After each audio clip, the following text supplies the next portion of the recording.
Hey, welcome back. Another day, another vlog. Well, I got here. Been a long walk. Sorry about the hair. The hat's a bit sweaty, so that's out of the loop. Probably can put it up here somewhere, but yeah, she's had a tough morning. one fall, but all good. So that's good. I just broke my little lens. My little freewell on the GoPro saved the day. My ND32, she no longer. I didn't even notice it until I looked at it and went, oh, what's that? I've got to go clean that. And it was broken. But beautiful walk. Wow. That's been. If you want to send me one, you can send me one. ND32 freewell for GoPro 7. Cheers. Yeah, it was a really good walk. Had a ball. Beautiful spot. Got out there early before sunup, and by the time I got to where I wanted to go in the canyon, just yeah, magnificent, amazing place. Finding so many just gorgeous places, and part of the little canyon, or the big canyon, it's a massive canyon. It's like at some point in the last however many millions of years or thousands of years, one whole side, left-hand side of the canyon just fell down into the gully, so all these massive big ironstone rocks and just shapes and colours and coming through, and would in the rain it would be absolutely epic without a doubt. And that's I think about the third spot I've got now to go in rain. It's a lot further and a hell of a lot harder, a lot walker. I had to do a lot of physical climbing, and then I just slipped up in a bit of dirt and when I smashed that, so I just fell over, so it wasn't anything dangerous, but yeah, just wrong spot to get that. So it was a lot more physical to do, and then I come back up onto the range, and just gorgeous. What a view! The whole of the Karanjini, I guess, and Pilbara, you could see everything. It was really amazing, well worth it. Really nice and cool, a beautiful, cool morning. Once I got up on the top of the sun, it was a little bit warmer, but there was a breeze coming through, and you can see these branches. You'll see it once the video comes out in a few weeks. All these branches on top of the mountain range are all curved over, touching the ground, and it's from the wind. The wind is blowing these little saplings, and they just basically curve over, and there was like a little forest of these saplings. So it was really cool. So yeah, should be another great video. I got a few photos done. I was really stoked with the Dana boots. They went awesome. Wrapped with them. Great purchase. Very happy. Feet are, it's a long walk. I think it was about 6.5 k's just by the crow's fly, but massive up and down. So, and then a lot of coming down. So they worked really well with going down for like half an hour down the hill with your toes in the front. So that worked out really well. Sorry about this. Super happy with how the shoes turned out. I did try the new 10 to 18mm lens, which I wanted to try, so that came up good. Pretty happy with it. It is dark. It's not a super fast lens. I think it's a. Let me have a look. Does it say it on here? No, it's not going to say it. I think it's like here you go, it's a 4.5 to 5.6, so that's the only thing I have. You need a lot of light with it, or you got to put it on a tripod. I was doing predominantly, I only got the tripod out once for the whole walk, which is unusual, but I wanted to freehand. I wanted to be able to just pull it out of the clip, the Peak Design clip, pull it out, bang, bang, bang, bang, bang. Had my custom battery grip on. I'm still running on the same batteries, and it's still full. So it was a 5-hour walk. I've still got full battery. I haven't even touched it, and I'm doing the vlog now on the same batteries. So again, custom battery grips. If you get M50, go see the guys there. They do a great job. Definitely worth it.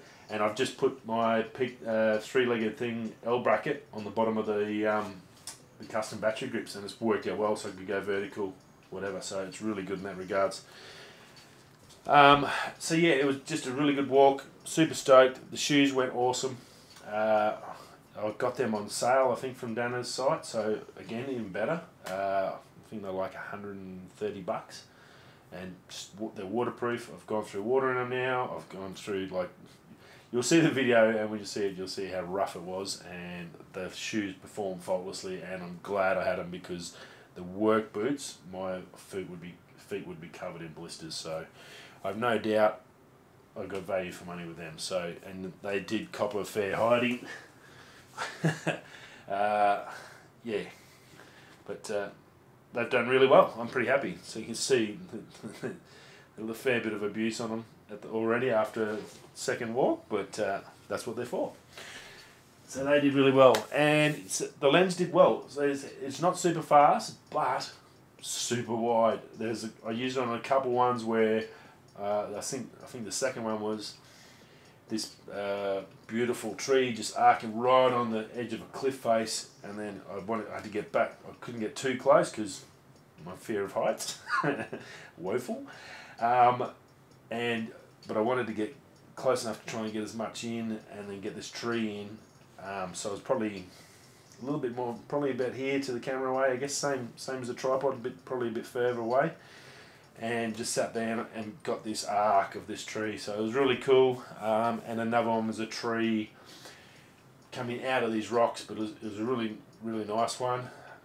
But I got right up close to that and just sort of shot up, so it sort of stretched that tree out with that wide angle. So I think it's definitely got a good place for me in there. The fact that it's autofocus and stabilised, and that makes it a hell of a lot better. Makes it a really good option to fit in there with what I've got. So that's sort of those three lenses, that 55 to 200 I added as well to do some shots. That worked. That's worked really good for me. So it was a really good walk, and I had a ball. Feels so much better after a good walk and bit of thing. So it was cool. Now, other than that, news-wise, what you're here for, I guess, as well. There is a new wheels dropped out. The new Nissan Dado. I call them Dados. I'm a Datsun person. I've had multiple Datsuns. I love them. Datsun 1200 Utes, still my favourite car in history. And I've had an F100 1954. I've driven sleeker GT4s, Nissan GTRs, Dado 1200. Best car I've ever owned, without a doubt. Unfortunately, everyone else knows now, and they're bloody 20 grand to buy one for a decent one. Or 10. They start at 10 for a shitty one. So I should have kept mine when I moved to Perth. Bloody spewing. Anyways, so new Dado out, 2021. It was supposed to be released in April, but COVID has meant Nissan has pushed the whole release back a year. No messing around there. We're not stuffing around. So it's going back a year. Let me just move that light back a touch. That's better. Now, it's a 400Z, so it's a replacement to the 370Z. Beautiful car, really well. That was a naturally aspirated car. I actually have looked at them several times as an option, but before we had Jack, I was thinking about either that or a new Ute. That was sort of in my ones to sort of check out. They've gone back to turbo. Wow. They've taken a 300 kilowatt twin turbo engine and shoved it in there. That is going to be insane and sell like hotcakes. That engine's from the Q60 Infinity series, so that's the American brand of the luxury arm of Nissan. I guess sort of like the Lexus of Toyota. That's the Infinity, that sort of level. Now that is a D-rated version of the GTR engine. So basically it could possibly have some similar parts and be possibly tunable up to the same level as the GTRs, which is insane. So very, very cool.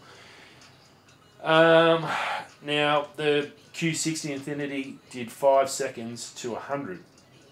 200 kilos heavier than what this is going to be. So performance ain't going to be an issue. Twin turbo, so that'll be the sequential turbo.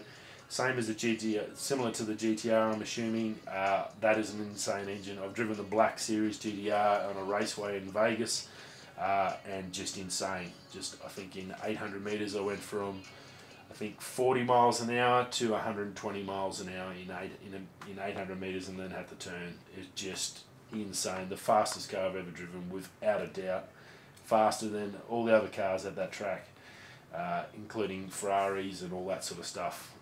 there's very little that can keep up with a GTR, and that's 10 years plus old. So this engine, really cool. They're talking about a 7-speed auto and possible 6-speed manual, and a new carbon diff, limited slip diff type scenario. So I think it's pretty much ready to go.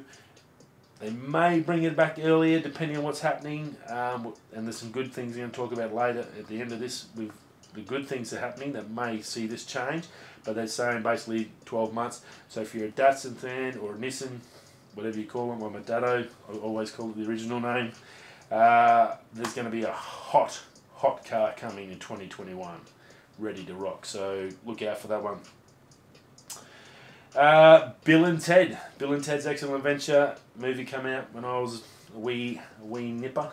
A huge thing, put Keanu Reeves through the roof as a superstar, and he's never looked back. It's out again, new movie. They've been talking about it for a long time.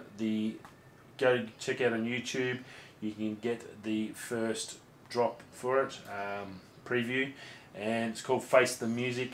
Boys go into the future, because for whatever reason they still haven't found that song that they play that unites humanity and all the universe together. Whatever reason, it hasn't just happened, so they have to go back to the future to find out this song so they can play the song. Usual premise. If you haven't watched the others, go watch the others, you'll understand what I'm talking about. But it's going to be usual slapstick fun. Switch off from life and go and watch a cool movie and just relax and have a bit of a laugh. That's what it's all about, so something to look forward to, and a cult classic, so definitely worth checking out. Boston University has been using satellites to track viruses and or outbreaks as such. So what they're doing is they're using satellites to check out car parks, and then when they see a spike in cars coming into the car park, well then they say, well, maybe there's something up. They're trying to correlate that data with existing outbreaks, and then look at Wuhan as well. A little bit scary, and it's not 100% accurate, but they're just using this to try and evaluate it. But there was a spike in cars at the Wuhan hospitals and surrounding areas from October last year. Now, if this gets any sort of validity and all that, that could mean that China had this virus outbreak from October and we didn't find out about it till February. Just something to think about. But again, I think technology, fantastic. Someone's brilliant there has thought, well, hang on, if everyone's getting sick, well, they're going to have to get a car to the hospital. Someone's going to drop them there. If there's more cars there, that means something's going on. Do we need to worry about it? Is this sort of like a way that we can, I guess, know when we have to send the World Health in? Rightio, there's heaps of cars. World Health, go check it out. Really good. Great way to use technology to, I guess, get ahead of the curve and smash it before it gets out of hand. So very cool. Good to see satellites getting used for something good. Sorry, bit of focus action. And last but not least, on a good one, stock markets are up in Australia. We've had a bit of a bounce back yesterday, fairly good, 3 or 4%. Iron ore prices up, so it's good. It means hopefully our bosses are all happy. And the US through the roof, Nasdaq record high. Basically, the US yesterday and through last week has basically smashed all the losses for the whole of the COVID outbreak are all gone. They had some really good job figures out. I think an extra 2 or 3 million in May. They thought there was going to be losses still. They had 2 to 3 million people getting hired. So that's awesome. So financially, it looks like we're steadily coming back out of the whole fantastic. The US is basically back to level. Hopefully over this week that our Australian stock market will bounce back a bit and recover a little bit. So that's really good news for everyone, because it gives people a surety that we're going to be okay. So that means people that were going to spend money on investments, on buying houses, on that. So we might be able to sell a house. Yay! But anyway, that's it. Rightio. Got to get back to done my stuff, and have a little bit of a nap, and then go back to bed, a little bit of a nap, and then get up and go to work. Cool. Radio, I will see you tomorrow morning. Have a fantastic Wednesday evening. Hump day's done. Whether you're coming or going, catch you tomorrow. Ciao.